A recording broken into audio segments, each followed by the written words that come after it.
We bring you a lot of cooking segments here on Today, but none quite like the one you're about to see. It's the story of two world-class Southern chefs who sat down to write a new cookbook, and instead they found a recipe for life. NBC's Bob Dotson has more.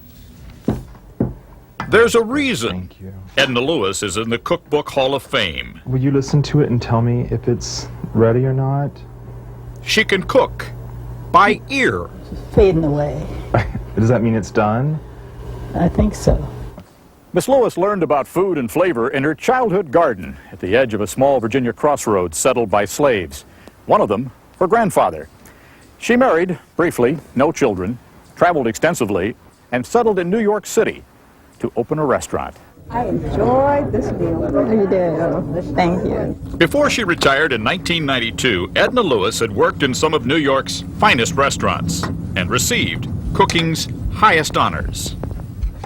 Not bad for a chef who started in 1949 with no formal training. How many peas you suppose you've shelled in the last 85 years? I didn't count them. The summer you opened up that restaurant, there was a playwright named Tennessee Williams who had written a little play called Streetcar Named Desire. Yeah. And a guy named Marlon Brando wandered in. Right. Were they regulars? Yeah.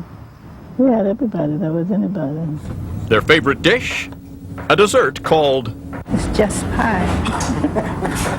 That pie helped to form the most important friendship of Lewis's life. She was 74 when Scott Peacock, a chef at the Georgia Governor's Mansion, was asked to assist her at a fundraiser. He was just 27 when she came to town.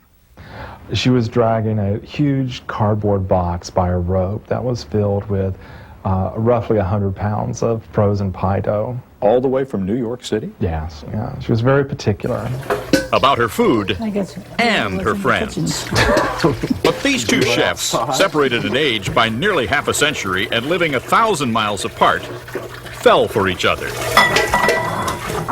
I didn't see it happening myself, really. I'm sure neither of us did.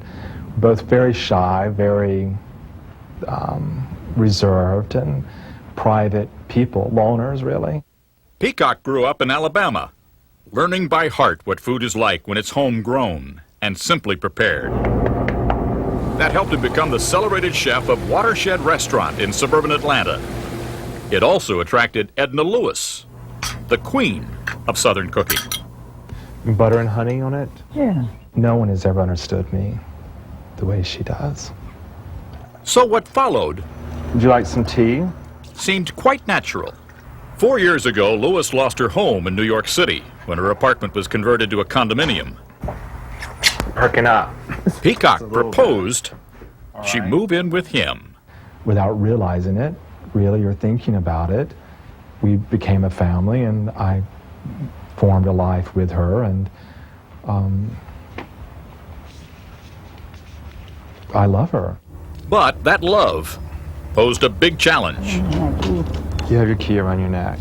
Lewis has become increasingly forgetful and now, at 87, needs constant attention. Stretch those muscles. You've taken on quite a responsibility as a caregiver.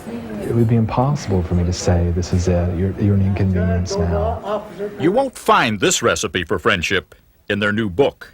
You know, you don't count the grains of salt that you pick up to put on something. Something just tells you, you know, it feels right. This is what you do.